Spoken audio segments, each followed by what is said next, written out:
I just wanted to emphasize from the start that science should be fun. Okay, it's fun if you allow yourself to learn something new. It's not fun if you have people who know the answer in advance, and they try to bring you down, irrespective of what the data shows. And that, that is unfortunate, because I see that as anti-science. The easy way to tell the difference between a dogmatist, someone who believes in a dogma or a paradigm, and a genuine scientist is to give both of them a lot of data. The dogmatist will be very worried because some of the data may go against the paradigm. That's what bothered the church, the Vatican, when Galileo announced that there are moons to Jupiter. They didn't like that. Now, in order to address the issue, they didn't look through a telescope, and actually they wanted to suppress the public attention to Galileo's claim. So they put him in house arrest. Now, what came out of that is that 350 years after he died, they admitted that he was right. And that was embarrassing, I must say, for the Vatican to admit that 350 years later that he was right. And they couldn't really deny it because humans already visited the moon two decades earlier. And so my point is, if you don't want to embarrass yourself, you better pay attention to data. You better collect as much data as possible rather than insist that you know the answer in advance. Okay, that's my answer to those who... Now, of course, there are a number of comet experts that know that 3I Atlas is a comet, and they will do anything they can to suppress any other opinion. But I just look at the data, okay? And the reason I do that is because the first interstellar object, Oumuamua, already showed some anomalies. There was no cometary tail around it, and it was most likely flat, and it was pushed by some mysterious force away from the sun without showing any cometary evaporation. And the answer of the comet experts was, this emperor has claws. You just can't see them. In other words, this is a dark comet. The cometary tail is invisible. Now I ask you, if the mainstream claims that you just can't see the evidence and that's why you are not understanding this object, to me it sounds more crazy than to say there is no cometary tail. Okay? This is not a comet because we don't see any evaporation around it. To me, that is the view that the kid in Hans Christian Andersen's tale, The Emperor Has No Clothes, adapted. Why? Because the kid was trying to be as sincere as possible, which is what I'm doing. So anyway, coming back to 3I Atlas, uh, the best image we have of it came from the Hubble Space Telescope, and it shows a little bit of glow, at a small separation from it, a fraction of an arc second, in front of it. There is a glow in front of it. There is no cometary tail behind it, and it looks red. And the interpretation of the comet experts is the hot side of this object, which is facing the sun, is losing dust particles, and the dust particles make it red, appear red. But the point is, to make it appear red, the size of the dust particles needs to be roughly the wavelength of sunlight in order for them to scatter sunlight. And that means that the radiation pressure from the sun would push very effectively these small dust particles, so that I calculated within a day, they should trail the object, be behind it, which is exactly what you see in comets. You see a cometary tail pushed by radiation pressure and the solar wind away from the sun. Okay, it's pushed behind the object. We don't see that here. We don't see a cometary tail. There is no evidence also for gas particles around it. And moreover, this morning I looked at the brightness profile from the Hubble Space Telescope image. There is a figure in the paper that reported the results by David Jewett. And that figure shows a brightness profile that is extremely steep. In 3 dimensions, the emission from whatever surrounds this object declines inversely with distance to the fourth power relative to the object. And the only way that I could come up with explaining it, I mean, clearly, if there is dust escaping the object, the density of dust will decline inversely with distance squared if it's a steady state. And you need also a central source of light that has a flux that declines with an extra factor of 1 over distance squared, so that you will get 1 over distance to the fourth. And that means that perhaps 3I Atlas generates its own light. It's not reflecting sunlight, because if the dust was just reflecting sunlight, you would get the standard 1 over distance squared brightness profile around it, or projected as 1 over distance. So at any event, this is one issue with the image, but and the lack of any gas around it. But even more intriguing is the inferred size of the object. The estimates now are somewhere between 5 kilometers in diameter to 20 kilometers in diameter. That's a giant rock. The previous interstellar objects were roughly on the scale of 100 meters or a few hundred meters for Oumuamua and 2I Borisov.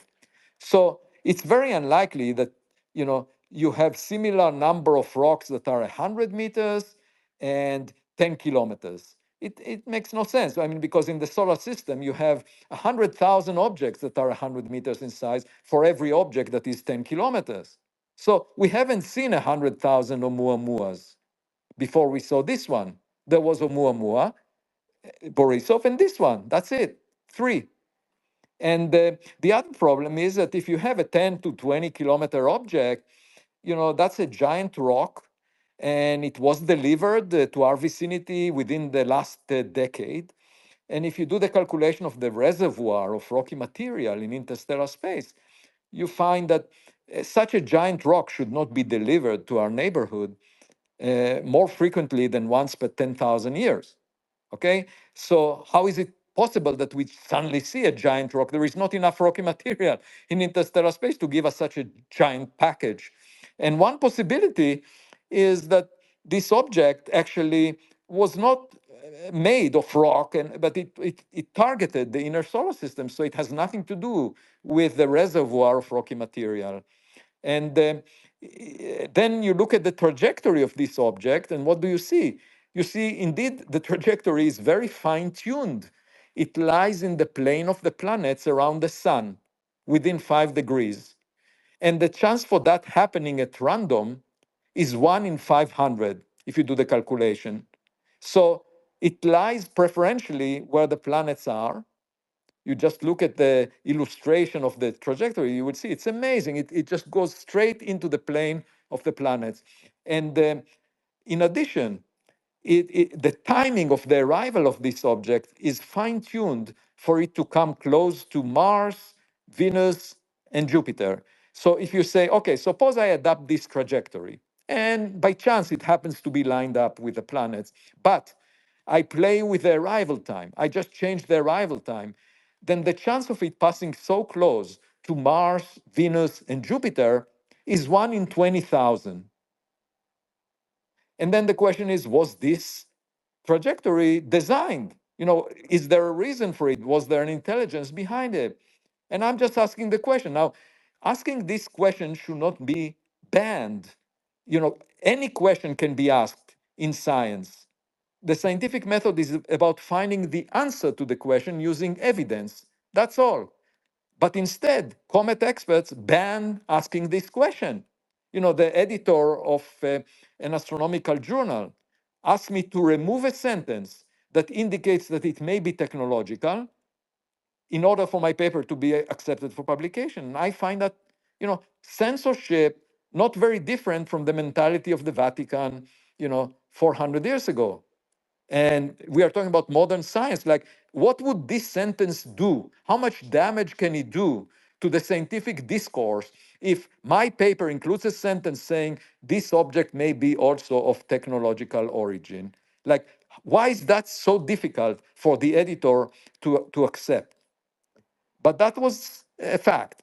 And so, at any event, as a result of that, since the editor banned me from making this statement, I wrote a full paper about this subject just because of that.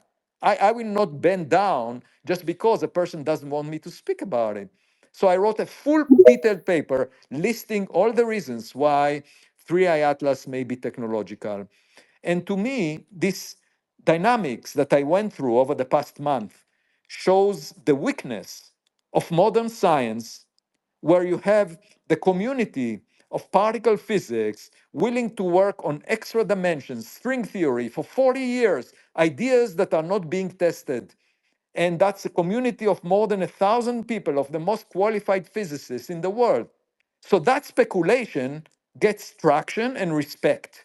However, when we deal with an object that shows some anomalous properties, you're not allowed to say anything other than this is a comet. Something is wrong in academia. And my point is that common sense is not common in academia. Why is that important? Because young people are watching this and they realize that they cannot deviate from the beaten path because they will be punished. They will not have a job if they were to say something different than everyone else. This is really bad for innovation in science. That is the harm that I see. I can tolerate all of this. That's no problem because I'm well established. But the risk that I see is that it suppresses innovation in science and progress in our knowledge is being delayed. And one marker of that is that the astronomy community is willing to put more than $10 billion in the next 2 decades towards finding evidence for microbes and zero federal dollars towards trying to find evidence for intelligent life.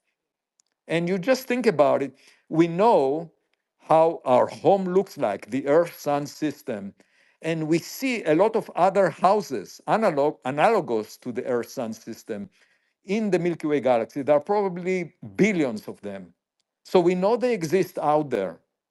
And then what we are saying is, within the scientific community, we're saying, oh, it's very likely that these houses have microbes in them. Let's find out.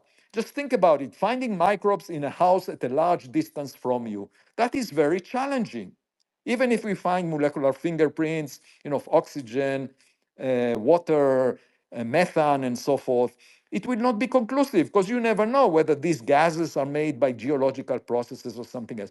But just imagine that instead of microbes, you have a resident in one of these houses. That resident might come and visit your home or might build some structure around their house that you can recognize as not being natural. Or you will find a tennis ball from the neighbor arriving at your backyard. And that is not attended to within the scientific community. This common sense of looking for residents in houses on our cosmic street instead of searching for microbes. And frankly, I simply do not understand how this cannot be common sense. Anyway, that's my take on this. That's very interesting. I was looking through your Medium and reading your articles for the past week, and I mean, I'm not a physicist at all. I'm a novice at this, but it made a lot of sense to me. Why aren't we putting more effort, more money, more resources into this? And I think Marian sent an email out to NASA questioning the same thing. Like, regardless of what it is, why are we not putting forth effort to learn as much as possible about Yeah, this so interstellar I object? should say that this morning I wrote to a team that is operating a camera, half a meter aperture camera that is surveying the surface of Mars, and it's called High Rise. And I told them that they should also look at 3I Atlas when it comes close to Mars on October 3rd. And the principal investigator agreed with me. They will try to do their best. And about a week ago, 10 days ago, I wrote a paper that suggested using Juno, a spacecraft that is orbiting Jupiter, was launched in 2011 and was doomed to actually sink into Jupiter in mid-September 2025, a month from now. And I said, instead of giving it a push into Jupiter to kill it, because that's the end of the mission, give it a push away from Jupiter and get as far as you can so that it may come close to the path of 3I Atlas when it comes near Jupiter in mid-March 2026. Again, I spoke with the principal investigator and they are looking into it. And actually, Congresswoman Anna Paulina Luna wrote, she spoke with me on the phone and wanted to get an update about 3I Atlas. And I explained to her this opportunity with the Juno spacecraft. And she was very generous and wrote a letter to the head of NASA, Duffy, asking NASA to look into the possibility of using Juno to probe 3I Atlas. And I really think we should use all the resources we have to get as much data as possible about 3I Atlas, because it's an opportunity that doesn't come along very often. Marian, do you have a question?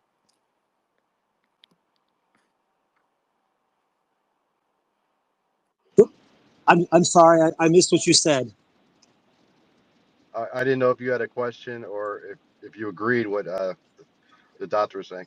Oh yeah, I agree with everything Avi was saying. That's my open letter to NASA was all about that. And if anybody can go and see, I posted it and I reposted it. And in it, I explicitly list the Mars rover missions, the orbiter that are around Mars, the Juno mission, and there are also two solar probes that are in solar orbit that could all be used to. I'm getting a lot of static. Does anybody else hear that, or is it just me? I think it's just you. Okay, as I speak, I'm hearing static. Okay, I'll just have to ignore it. Anyways, those it's really weird interference. Okay, so now there's like strange voices coming in on top of me as I speak. Okay, anyways, I'll just filter it out. So all I'm trying to say is that there seems to be very little effort on these people's part to address the fact that there should be efforts made to photograph that. And also, I wanted to address something that, for Avi, a couple of things I think you'd find interesting. We share a shared connection. My cousin Taras Matla is actually on Galileo Project on his team, Mhm. and also when it comes to the sphere rules, I think Avi would find it interesting that the debunkers were all talking about how the spherules that he found on the bottom of the ocean were just ball bearings that were spilled accidentally by some cargo ship and all that. So I actually spent almost a week because I used reaching out to aerospace companies because I have a background in aerospace before I went into NASA, and talking to all these companies that do manufacturing of exotic materials for aerospace companies. And rather than have a problem with the UFO stigma, I proposed a completely different approach to them. What I did is I said, I'm curious if you could manufacture something for me. And I defined the composition as Avi did in for the spherules. And I said, I need a ball bearing with the following composition. Can you produce that for me? How hard would it be? And have you ever done it before? And after a week of calling every aerospace company I could find, a lot of background playing companies that work for the military and all that, not a single one ever produced a ball bearing of that type at all. And all of them said the same thing, that the composition was really exotic, extraordinary, and that they could produce it, but with great difficulty and expense if I really wanted it. And I just simply thanked them and moved on to company after company. So I think, Avi, you should know that you're definitely onto something there. Don't let the debunkers get to you, because no one's manufactured a quote unquote ball bearing that matches your spherules and everything. That's Yeah. just Thank ridiculous. you so much, Marian. I must say that uh, I get so much fan mail, so many supporters that it's really pathetic to see some of those debunkers, who many of whom are not even scientists. You know, they didn't publish a single scientific paper over the past decade. Just check the record. There is one on YouTube that even calls himself a professor. He never had an appointment in a university at a senior level, and he calls himself a professor, and then protects science against real scientists like myself. I wrote over the past month, I wrote 10 scientific papers, 10. And he didn't write a single scientific paper over the past decade. And he says that, you know, I'm a risk to science. Like, how can you do that? I mean, it's completely disingenuous. And the fact that there are people who are subscribing to these debunkers is really remarkable in the days of misinformation. I must say that, for example, a few days ago, we had a carpenter that is fixing the porch at my home. He came to my, I've never met him. He came to my wife and said, "What is Avi's latest results?" And she called me outside. I signed the book for him, and he was really excited to meet me. I've never met him before. The fact that he was aware of what I'm doing tells you how widespread is the interest. And the fact that scientists are trying to suppress such research while the public cares about it is really inappropriate, because the taxpayers' money is funding science. So, let's attend to what the public cares about. I agree. I totally agree. I know that when I posted about the shape of Oumuamua, a lot of people don't realize. I forget the professor, the lady's name. Apologize. I don't remember her name. She did a TED talk on Oumuamua. She did a lot of observations. She was part of the team Oh, that that worked was on it. Karen Mitch, I believe. Yeah, exactly. Her. So one of the things that people overlook in that TED Talk that's widely available on YouTube, and I encourage everybody to look for it, I've posted about it in the past, is that two things. Everybody just simply takes carte blanche, and I've talked to people who are shocked to find out that the artwork that NASA released of Oumuamua being the cigar-shaped asteroid, that's not a photograph. That's just an artist concept. That the best images we only have are just basically just a dot, a very speck and everything is very poor images. And her talk was very interesting because it highlighted the fact that there's so much focus on the fact that it's a cylinder, but in reality there's just as much of a chance that it's actually, well, she called it pancake, but round pancake, flat pancake shape or disc shape. Right. And that's grossly underreported. Hardly anybody ever talks Yeah, and about that. But there is a full paper showing the 92% confidence that it's most likely disc shaped, exactly. based on the light curve of reflected sunlight from it, and that was demonstrated through a very detailed paper, but people ignore it. Yep. They not only ignore it, I got DMs actually threatening me to take the post down. I was just shocked. I'm like, why would you threaten me over something like that, over the shape of an object? It was very bizarre. Yeah. Yeah. So what I wanted to also add that I think would be interesting is that I know, Avi, you mentioned, and I know everybody here, is that the fact that there are 3 interstellar objects that have visited the solar system. But I posit to you that everybody's wrong. And being the asteroid guy, let me actually sort of bring up to something very interesting.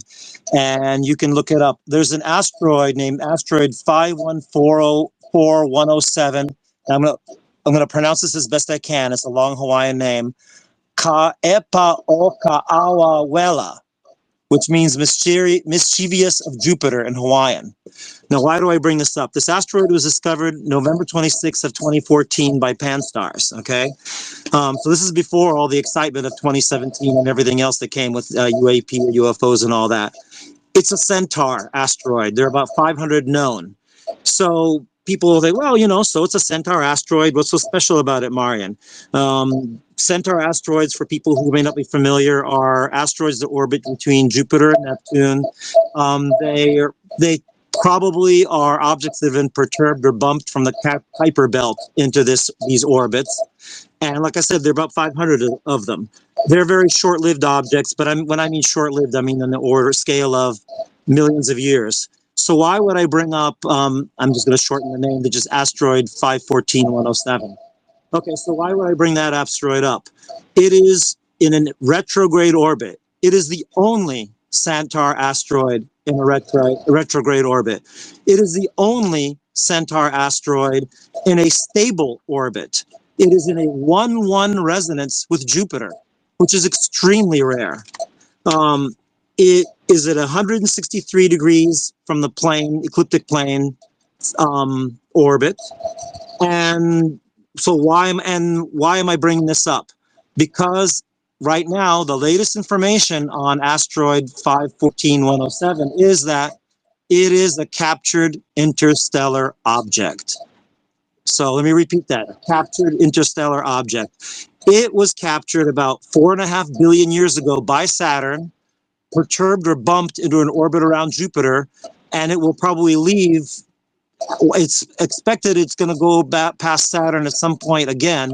It could be in millions or billions of years, and will actually be expelled by Saturn out of the solar system. So let me sort of summarize. This object came from outside the solar system, probably, is now currently staying inside the solar system, and will eventually be bumped out and become somebody else's extrasolar object as it leaves our solar system. Yet nobody is paying any attention to it. So I posit to everybody here that we're not dealing with three, but an actually potentially four extrasolar objects. Yeah, that's very interesting. And I actually wrote several papers about the possibility of trapping, and I'm very interested in this particular object.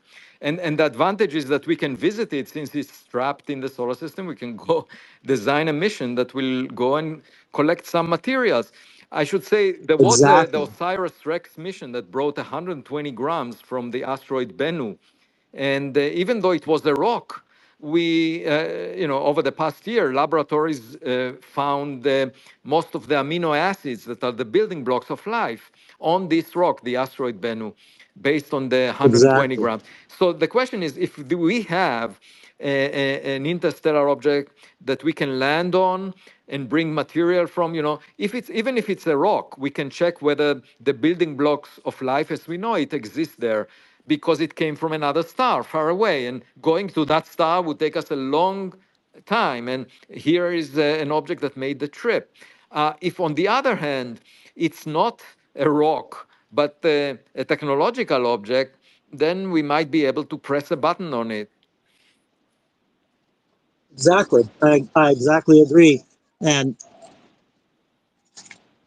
the problem I think with a lot of these things, whether it's Comet Atlas or this or whatever, is that unfortunately our message is being watered down and distorted by people who distort these things and start talking about the what I call sensationalist, Right, which is sort of the other extreme from the debunkers, right. where you get people who are like, the object is actively slowing down, it's going to land on Mars, it's going to deploy probes, Yes. when it's behind the sun. Uh, And this actually really detracts from the message that people like you and I are trying to send Yes. and get scientists on board. Yeah. It's hard to get other scientists on board when sensationalists basically trash your idea by distorting it into wild hyperbole. Well, it's just like in politics. The extremes dominate the conversations. And as Yes, a result of that, yes, what sounds like the commonsensical thing to do is not done. And what happens is that some reporters want to get clickbait, and as a result, they distort the message, and then some scientists get really upset by the distorted report, and then they assign their frustration to not to the messenger, but to the actual person that the messenger is talking about, which is exactly. yeah.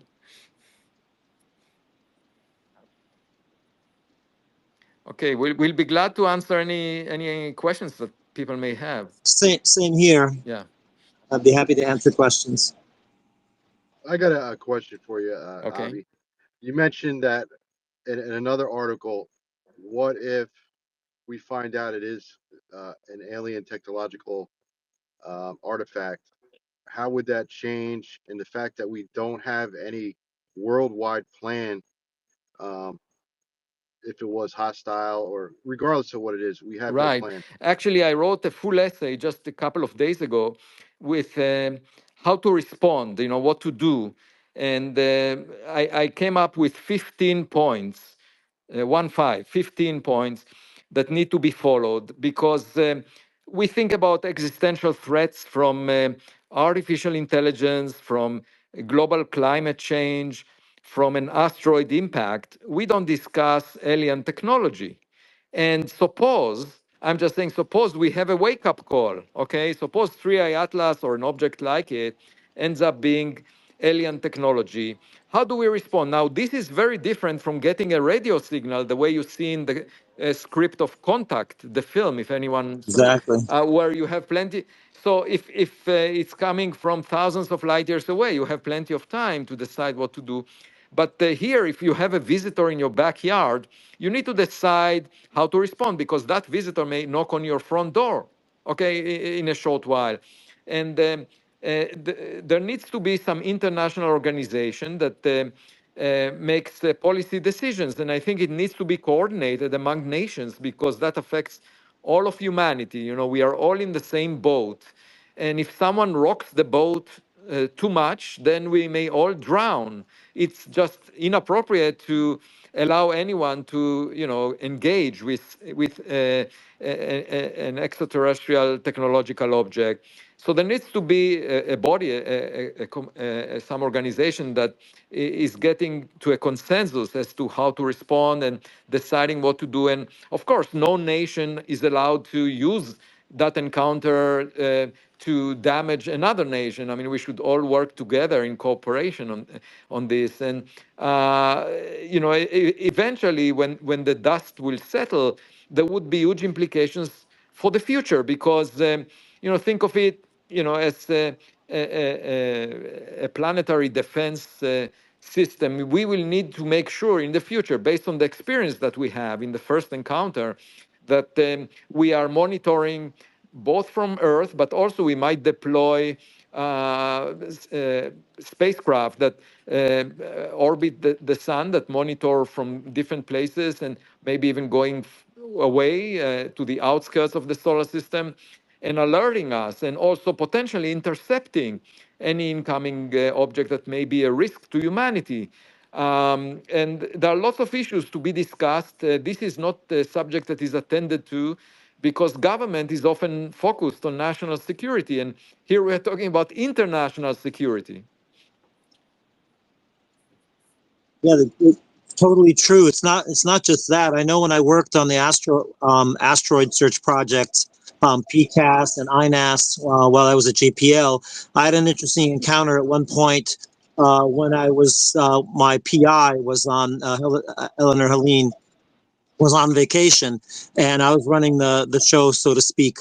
Was actually approached with the military in person. They actually showed up at our offices. JPL let them on without any kind of notice to me. And they just simply showed up in our lab, and they had this whole thing all that wanted me to sign off on and sign all these papers and everything to militarize our search for NEAs, near Earth asteroid, things that potentially cross the Earth's orbit.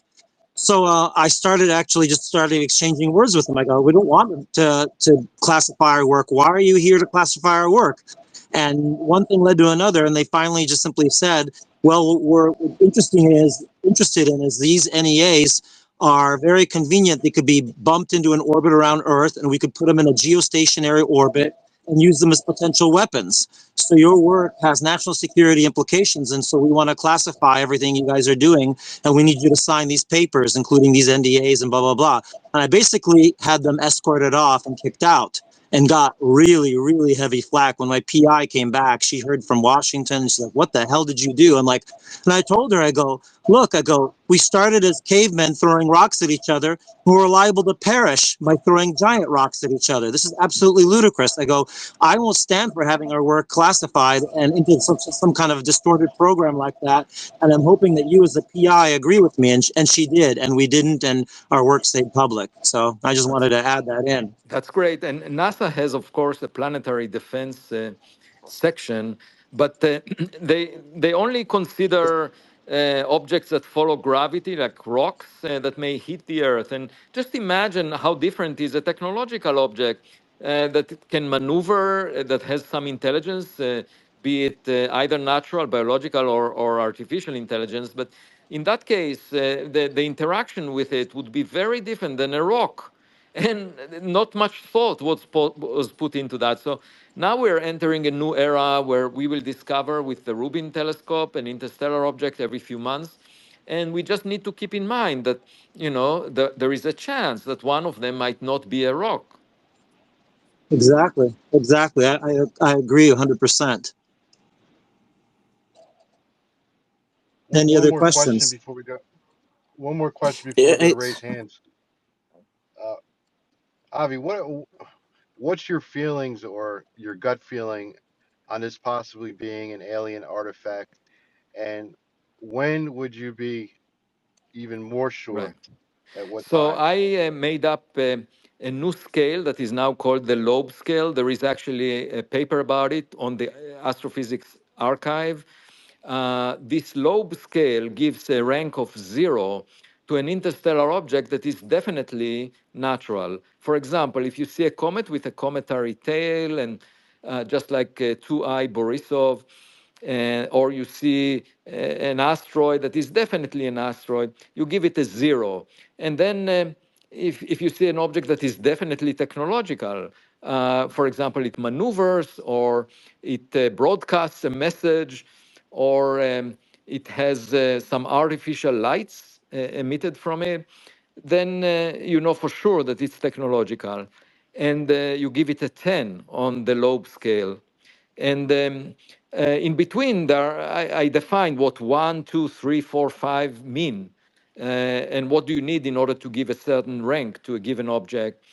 So as of now, I gave a rank of 4 to 3i Atlas and to Oumuamua, because by the definition of this scale, a rank of 5 says that there is a very clear technological signature that we detect. And we haven't seen a definitely technological signature in both of these objects, but we have some anomalies that cannot be explained by what we've seen before for rocks.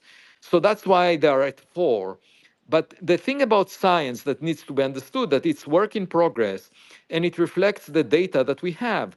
So as we get more data on 3i Atlas, if it looks like a comet, I will bring the rank down to 0.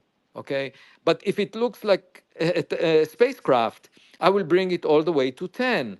And it's not like in politics where people see it as a negative if you change your mind. In the case of science, your mind should reflect the data. So if there is more data that is more conclusive in one direction, you are supposed to change your mind. You're not supposed to insist on what you said a month ago because you didn't have that data. So as of now, I give it a 4, but we should see what I'll give it in a month from now.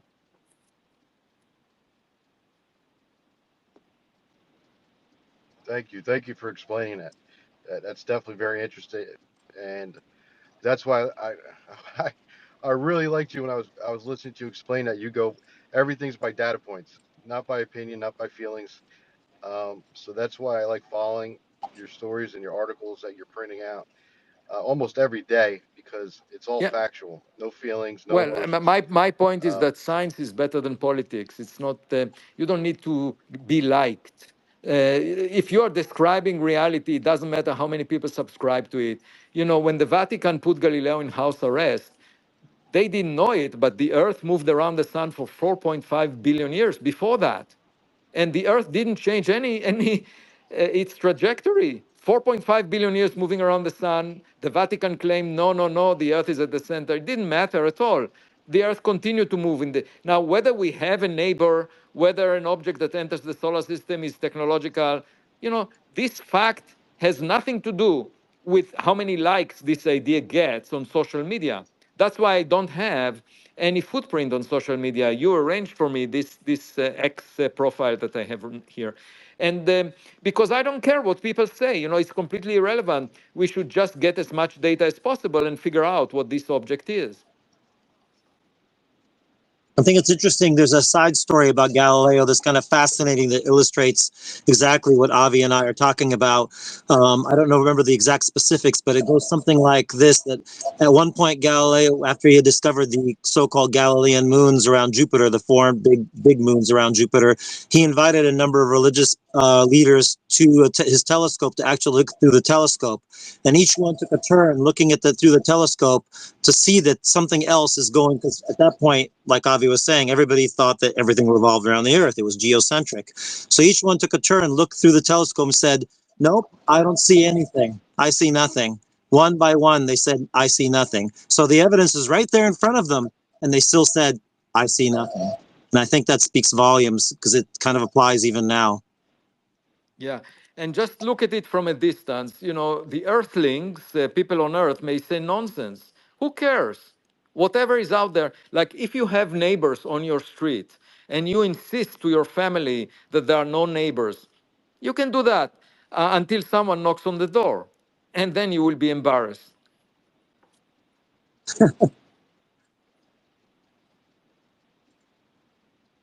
Yeah, that's great. I heard you. I heard Avi, you tell the story about Galileo where uh, I guess you did go to the Vatican and show them the evidence, and they were like, "No, we're not going to accept that." And then with what he was providing them, he was able to pinpoint exactly when Easter was. So they accepted the Easter dates, but then told him to keep his mouth shut on Oh, everything that else. was Copernicus, actually. And I did visit his hometown in Torun, Poland. The Polish government invited me to speak, to give a talk there. And my talk was about the next Copernican revolution, which is that we are not the smartest kid on the, we're not at the intellectual center of the universe. As difficult as this might be to some people, there might be a smarter kid on the block.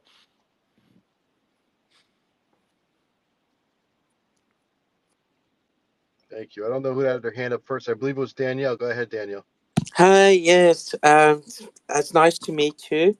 I actually had done an analysis earlier before I discovered you were really looking into depth with the subject, and I kind of posted in the purple pill my probability analysis between a comet and an off-world spacecraft, and and now you've made it. You've create also had thinking about it and came up with the lube.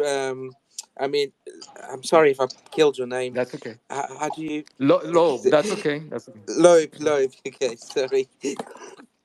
So, yeah, but one thing that's got my attention as well is the media are very much pushing the threat narrative. It, Yes.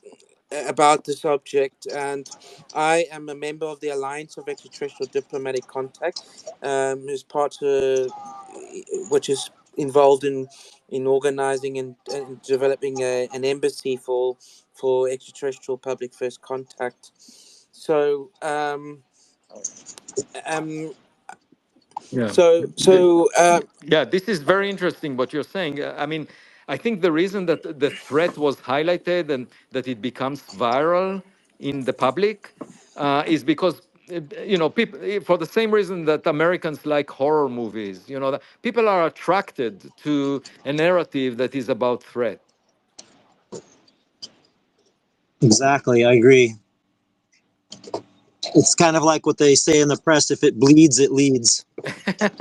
Well, you can see it also in ancient times. The Romans went to the Colosseum to see a slave being bleeding by fighting with a beast. And why would people enjoy that? Because they see someone else that is suffering, and it's not them, and so they have pleasure from that. And I think just extreme situations that involve terror are attractive to some people. Not to me, though. Yeah, it's sad but true. Okay, next up, I believe, was Alien Protocol. Danielle, I'm going to rotate you down because there's others that have questions. If we have time, I'll bring you back up. Thank you so much for the space, and thank you so much, Dr. Loeb, for your time and your insights.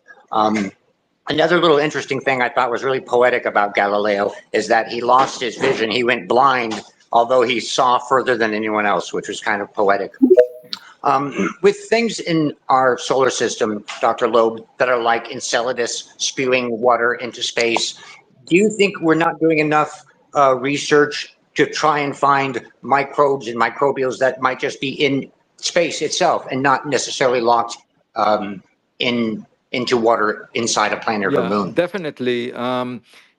The about 30 years ago, there was a discussion about whether the Viking visit to Mars found life or not, and as a result of that, President Clinton had a ceremony discussing that, and then NASA became extremely worried about this narrative because the evidence was claimed not to be robust. And even though the principal investigator of that mission, Levin, he maintain the view that they may have discovered evidence for microbes on Mars.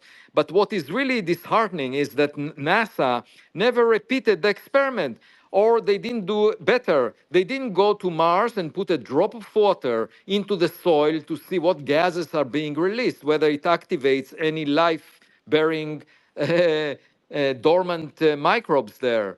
They never dared to go in the direction of actually doing what is relatively straightforward to do, which is doing the experiment better than was done in the 70s.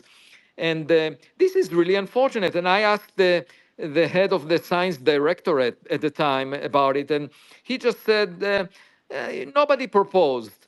That to me that shows lack of leadership. If there was a controversial claim about Mars having potentially signs of life, you go there again and you do the best you can to check if there is life. You put a drop of water, you bring a microscope, you do things that are a relatively matter of common sense. They didn't do any of that, even though they visited Mars again and again. They just took pictures and did some other, studies of the ground and so forth. But the simple test of biological material embedded in the soil in places where there used to be rivers, lakes, oceans, we know there was liquid water on the surface. But even beyond that, of course, as you say, it's quite possible that Enceladus, it has a liquid water under the ice. And the same is true for Europa. And we don't need to drill because there are cracks in the ice. And you can see geysers, plumes of water vapor coming out of the cracks in Enceladus and also in Europa, and that's because of the tidal heating that occurs, the tides that are raised on Enceladus as the moon of Saturn. And so what we need is to go through the plumes and collect materials from the plumes to see if it contains any evidence for life under the ice. We don't know if there are dead fish on the ice that came through the cracks, or we just haven't never explored it in these plumes in great details.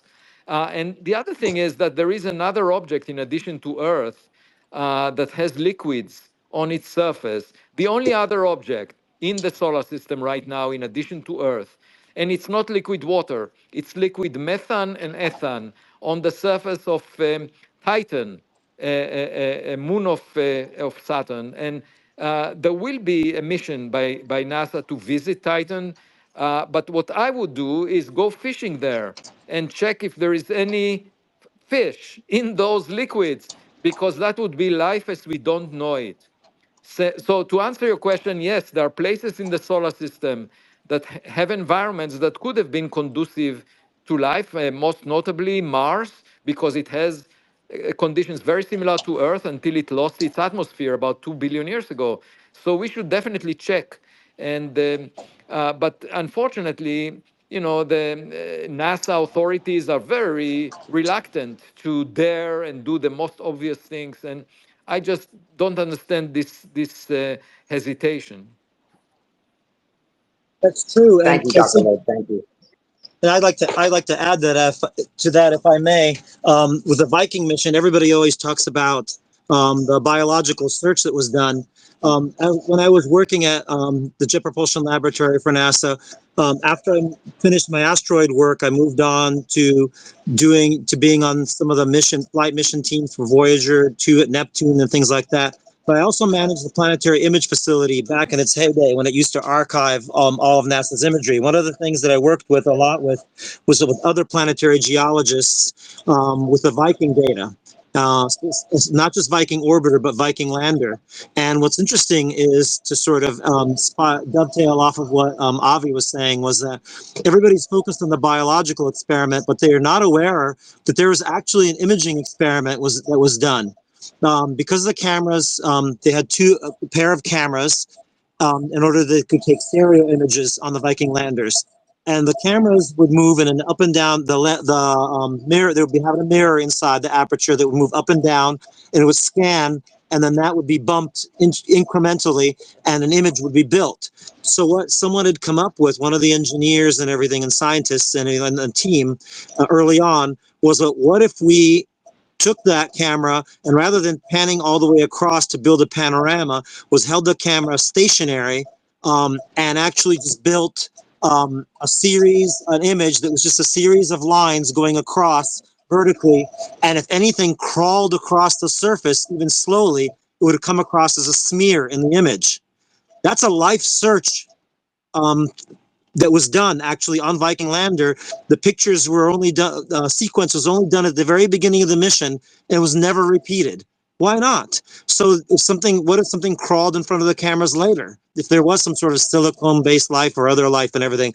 But this experiment was never, it's an imaging experiment that was done at the very beginning of the Viking Lander mission when it landed, is never discussed or anything. I have some of the pictures. I'll have to try to find them, dig them up, and post them sometime so you can see what I'm talking about. They're fascinating. Now, they didn't show anything, unfortunately, but they only ran the sequences a couple of times at the beginning of the mission, and the landers never repeated that experiment. And I asked, like, why not? Why not intermittently they should have tried that experiment, because you never know what they would have gotten. You just don't know. But the thing was, it's like the mantra sort of in NASA, it's sort of try once and then move on. And that's wrong, unfortunately. So anyway, I just wanted to add that in. I think you guys find that interesting. I find that very interesting. Another question for the two of you. Now that there's an oversight committee and a task force looking into UAPs and whistleblowers, you think I read a post earlier by Eric Weinstein, and he's questioning if they're having discussions about interdimensional beings and all these different things, why would they not bring people like yourselves in on these skiff briefings to go over this versus a politician who barely knows anything about the subject matter? Have any of you been invited or asked to Well, attend? To I was in Washington D.C. on May 1st to give a briefing in Congress, and I spoke with people over there about the Galileo Project, about the scientific approach. And I would love to help government if they have things they don't fully understand. I'll be delighted to help them figure them out. That includes objects that the intelligence agencies may find that cannot be explained in terms of human-made technologies or anything that. Now, talking about interdimensions, I should clarify that this is a completely speculative interpretation. I don't know why this gains traction. We have no evidence for interdimensional the existence of other dimensions. We have no evidence for that from any experiment done in modern physics. So I just don't understand why people are jumping on this bandwagon and saying, oh, if there is something I don't fully understand, it must be interdimensional. We don't know that. And I need to see the evidence that suggests that to people. I mean, I don't see why they're talking about it at all. This is a complete speculation that is not better than many other speculations. It's been strictly mathematical modeling this so far. Of modeling of what? I mean, we need to see Yeah, I want to see the data, and exactly. then I will look at the data and tell you if it's possible to explain it with the three spatial dimensions we know about plus time. And if we can't, then we will start talking about something else. But just jumping ahead and saying I mean, there are no experts on interdimensional physics. I don't know what Eric Weinstein was saying, that there shouldn't be any experts because we haven't found any clues for that. So how can there be an expert for something we don't know exists? Physicists love to invent things to fudge factor in, to explain things that are simply mathematically based theories, like the Hubble constant. The Hubble constant appears to probably just be a fudge factor at this point. So it doesn't surprise me, unfortunately. Yeah, so just because some mathematician thought about a possibility doesn't mean that it's of any value to describe phenomena we see in the real world. The range of possibilities is infinite. But reality, the physical reality, is just a small subset of the all possible realities. I mean, you can obviously live in a virtual world, in the metaverse or multiverse, whatever. But if you want to be realistic, about what we actually see, the evidence this is one subset of conditions that, out of an infinite range of possibilities. I could have had $1 billion in the bank. I could have had $1 trillion in the bank. I don't have either of those. Okay, and why? So that matters. Why does it matter? Because I can only live a life that respects the kind of money I have in the bank, not what I could have had. So if we could have had extra dimensions, who cares about it if we don't have those? Okay, and the only way to figure out if we need those is to see the data. So don't speak about experts of extra dimensions before you show me the data. I don't know what you're talking about. Yeah, for myself to answer the question as far as Congress goes, I can say that I've put myself out there that I'm willing to talk and I'm willing to go into a skiff and actually even talk in detail because I actually am an experiencer. I have seen craft and actually have had what is now Space Force, what used to be U.S. Air Force Space Command, confirm to me literally to my face, in face to face, that what I saw was legitimate, was real, that was not theirs, was not military. But since that, since those events transpired, I've been nothing but threatened with being quiet. And as far as I know, the only astronomers besides myself that have had any kind of experience where they've seen something has been Clyde Tombaugh, who discovered Pluto. I don't know, a lot of people know that he actually reported a UFO. And also Travis Taylor, who's been on Skinwalker Ranch, who has obviously been seeing UAP of some kind. So those are the only astronomer type people that I know of that have seen anything the way I have. So, but unfortunately for myself, even though I've put myself out there, I've gotten only threats, very, very direct threats. Unfortunately, that's all I can say for now.